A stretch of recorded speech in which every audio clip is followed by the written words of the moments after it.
أعوذ بالله من الشيطان الرجيم. بسم الله الرحمن الرحيم. الحمد لله رب العالمين، والصلاة والسلام على أشرف الأنبياء والمرسلين وعلى آله وصحبه أجمعين. سبحانك لا علم لنا إلا ما علمتنا إنك أنت العليم الحكيم. اللهم ارزقنا يا ربي فهم النبيين وحفظ المرسلين وإلهام الملائكة المقربين في عافية يا أرحم الراحمين. رب اشرح لي صدري ويسر لي أمري واحلل عقدة من لساني يفقه قولي. السلام عليكم warahmatullahi wabarakatuh. Muslimin muslimat yang saya hormati, terima kasih sekali lagi kerana masih lagi bersama saya di dalam siri doa-doa dalam Al-Quran. Saya doakan semoga sesiapa sahaja yang sedang menonton, insya-Allah dipanjangkan usia, kan, diberkati kehidupannya, insya-Allah dipermudahkan segala urusan, dan yang paling penting, insya-Allah kita semua diridai Allah Subhanahu wa taala. Amin ya rabbal alamin. Baik, muslimin muslimat, insya-Allah pada hari ini kita akan sama-sama memahami, sama-sama menghayati satu doa yang dipetik daripada surah Ibrahim ayat yang ke-38. Doanya berbunyi, A'udzu billahi minasyaitonir rajim. Rabbana innaka ta'lamu ma nukhfi wa ma nu'lin wa ma yakhfa 'ala Allahi min syai'in fil ardi wa la fis sama'. Sadaqallahul azim. Baik, maksud doa ini, Rabbana innaka ta'lamu ma nukhfi wa ma nu'lin. Ya Allah, ya Tuhan kami, sesungguhnya Engkau mengetahui apa yang kami sembunyikan dan juga apa yang kami zahirkan. Kemudian wa ma yakhfa 'ala Allahi min syai'in, dan sesungguhnya tidak ada sesuatu pun yang tersembunyi bagi Allah, fil ardi wala fis sama', baik yang ada di bumi dan juga yang ada di langit. Okey. Dalam bahasa mudahnya, kalau kita nak senang faham, tidak ada satu pun dalam dunia ni yang Allah Subhanahu wa taala tak tahu. Semua perkara yang terjadi, semua perkara yang ada di bumi ini, Allah tahu. Allah tahu apa yang ada dalam diri kita. Allah tahu apa yang ada dalam hati kita. Allah tahu apa yang ada dalam fikiran kita. Allah tahu juga apa yang akan terjadi pada hari ini, apa yang akan terjadi esok. Mungkin hari ini hujan, mungkin tidak. Mungkin hari ini ada orang aksiden. Mungkin hari ini kita dapat rezeki. Mana kita tahu, kan? Kita tak tahu semua itu kecuali Allah Subhanahu wa taala yang tahu. Itu untuk mudah fahamlah, kan? Baik, bahkan 1000 tahun akan datang pun, 1,000,000 tahun akan datang pun, Allah tahu apa yang akan berlaku. Samalah juga macam pada hari ini kita semua dilanda dengan wabak COVID-19. Jadi tak ada siapa pun dalam dunia ni yang tahu bila COVID ni akan berakhir. Betul tak? Kalau kita tahu pun, kita bacalah research daripada pakar yang buat kajian. Tapi itu pun tak ada siapa yang boleh pastikan bila betul-betul COVID ni akan berakhir. Hanya Allah sahaja yang tahu. Wallahu a'lam. Baik. Kerana apa muslimin-muslimat? Kerana kita ni, semua yang ada di bumi ini, di dunia ini, merupakan makhluk Allah Subhanahu wa Ta'ala. Kita ini yang diciptakan. Okay? Jadi siapa yang menciptakan? Siapa sebenarnya yang khaliq? Siapa yang menciptakan? Sudah tentu Allah Subhanahu wa Ta'ala. Jadi maka sudah pastilah Allah Subhanahu wa Ta'ala sahaja yang maha mengetahui apa yang kita tak tahu. Allah tahu apa yang orang lain tak tahu. Baik. Itu tentang maksud doa pada hari ini. Jadi muslimat yang dikasihi, doa ini merupakan doa Nabi Ibrahim alaihi salam ketika beliau melafazkan puji dan syukur kepada Allah Subhanahu wa Ta'ala atas segala nikmat yang Nabi Ibrahim telah terima. Okay?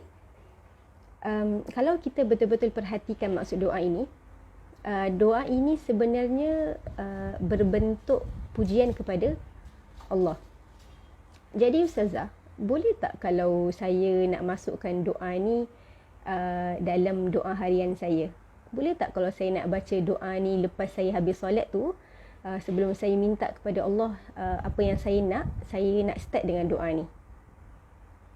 Boleh ke tak? Sudah pasti boleh muslimin-muslimat. Bahkan ianya akan lebih mencantikkan doa kita. Kerana kita tahu kan, kita dah tahu salah satu daripada adab berdoa adalah dengan kita mulakan memuji Allah Subhanahu wa Ta'ala. Jadi memandangkan doa ini dah berbentuk pujian, dia pula datang daripada Al-Quran kan, kerana sebaik-baik doa adalah doa yang telah disusun oleh Allah Subhanahu wa Ta'ala di dalam Al-Quran. Jadi bolehlah kita nak hafal doa ni, kita nak gunakan maksud doa ni dalam doa kita. Sebelum kita minta kepada Allah apa yang kita hajatkan, kita mulakan dengan doa Nabi Ibrahim ini. Okay? Ya Allah, ya Tuhanku, sesungguhnya Engkau tahu apa yang tersembunyi. Engkau tahu apa yang zahir, apa yang kami zahirkan. Tidak ada satu pun dalam dunia ni yang Engkau tak tahu, ya Allah. Baik yang ada di bumi, baik yang ada di langit, semuanya Engkau tahu. Maka ya Allah, Engkau perkenankanlah apa yang kami hajatkan. Engkau makbulkanlah apa segala yang kami inginkan di dalam kehidupan kami. Kan? Contohnya begitu. Jadi cantiklah doa itu. Betul tak?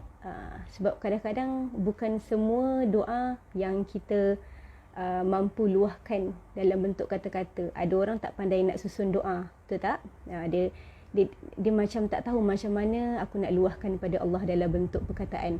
Tapi dalam hati dia ada banyak, ada 1001, ada 1,000,000 mungkin, ada banyak sangat yang dia hajatkan dalam hati dia. Jadi mulakan dengan doa Nabi Ibrahim ni.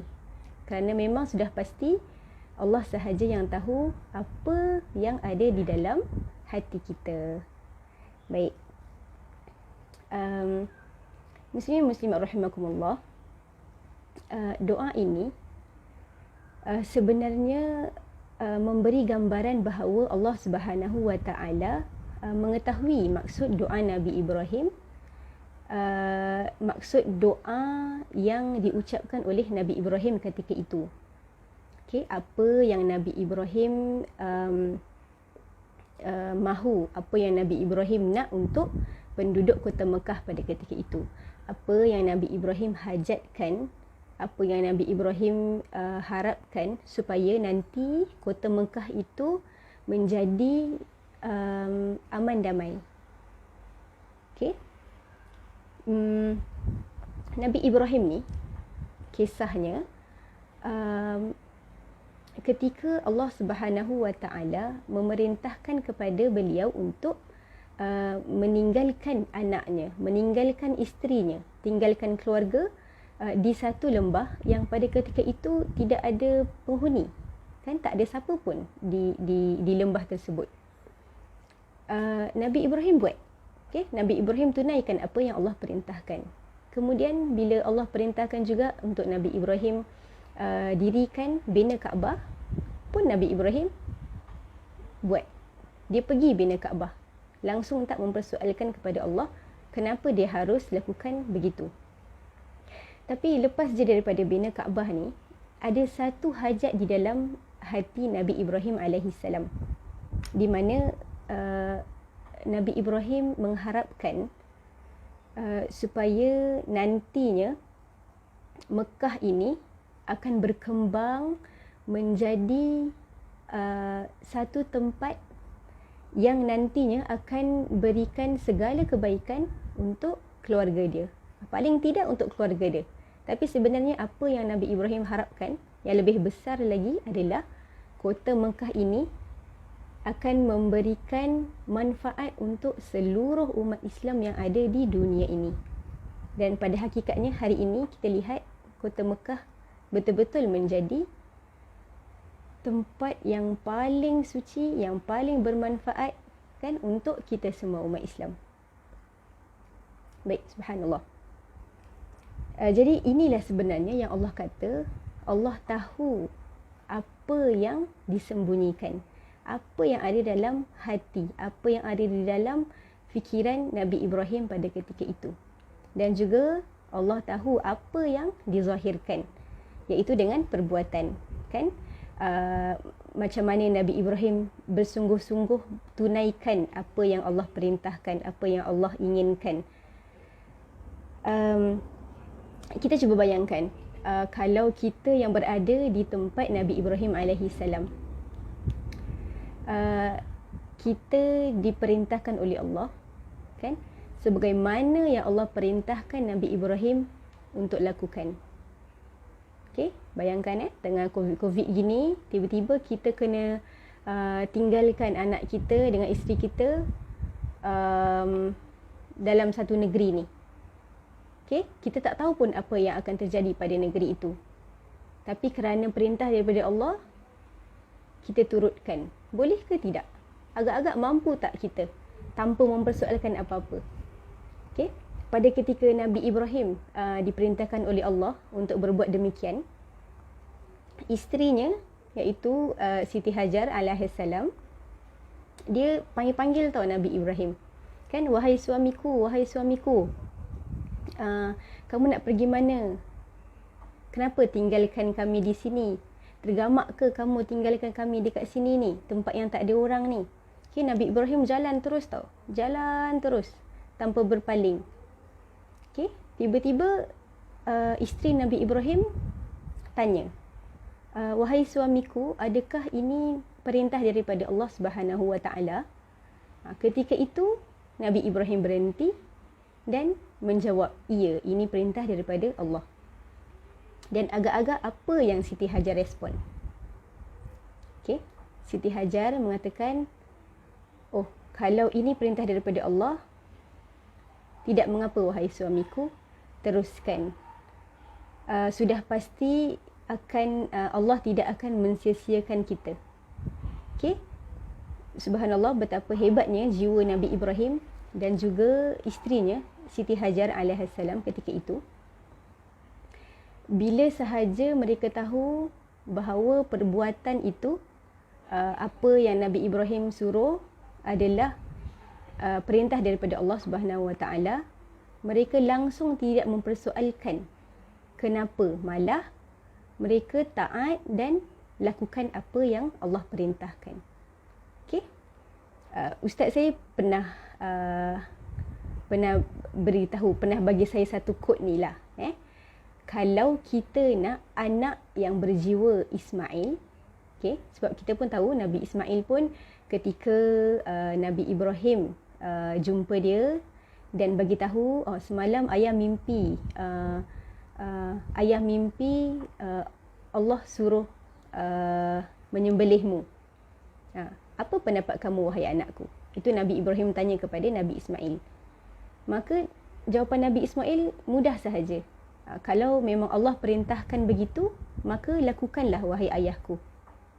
Okay, sesungguhnya aku termasuk orang-orang yang bersabar. Baik. Jadi sebab itu Ustaz saya kata, kalau nak anak seperti Nabi Ismail, nak anak yang berjiwa seperti Nabi Ismail, kita sebagai ibu dan ayahnya perlu ada jiwa seperti Nabi Ibrahim dan juga Siti Hajar. Okay? Kita dulu yang perlu ada jiwa seperti Nabi Ibrahim dan Siti Hajar, baru akan lahirnya anak berjiwa seperti Nabi Ismail alaihi salam. Baik. Menarik kan kisah hari ini. Kita dapat lihat betapa para nabi ni bila tahu sahaja perintah itu datangnya daripada Allah, mereka betul-betul yakini bahawasanya apa yang Allah perintahkan, apa yang Allah susunkan plan dalam hidup mereka ni, okay, adalah sudah pasti itulah yang terbaik untuk mereka dan juga untuk keluarga mereka. Okay, kerana sesungguhnya apa yang Allah suruh sudah pasti tidak akan membebankan kita, tidak akan memberikan kita mudarat. Okay, boleh faham ya muslimat sekalian? Jadi kita mengambil contoh lah, kita ambil ibrah daripada kisah Nabi Ibrahim dan keluarganya. Dan semoga kita semua mampu untuk meyakini apa yang Allah susunkan dalam hidup kita. Jadi kalau jadi apa-apa pun dalam hidup kita, bila apa sahaja kita kembalikan kepada Allah, insya-Allah kita tidak akan rasa susah hati, kita tak akan rasa kecewa sebab kita tahu apa yang terjadi dalam hidup kita Allah yang susunkan. Okey? Baik. Jadi doa hari ini tadi, okay, kita cuba hafalkan. Rabbana innaka ta'lamu ma nukhfi wa ma nu'lin wa ma yakhfa 'ala Allahi min syai'in fil ardi wala fis sama'. Ya Allah, ya Tuhan kami, sesungguhnya Engkau mengetahui apa yang kami sembunyikan dan juga apa yang kami zahirkan. Dan tidak ada satu pun yang Engkau tidak tahu, ya Allah, baik di bumi mahupun yang ada di langit. Wallahu a'lam bissawab. InsyaAllah kita berjumpa lagi pada doa yang akan datang. أقول قولي هذا وأستغفر الله لي ولكم. السلام عليكم ورحمة الله وبركاته.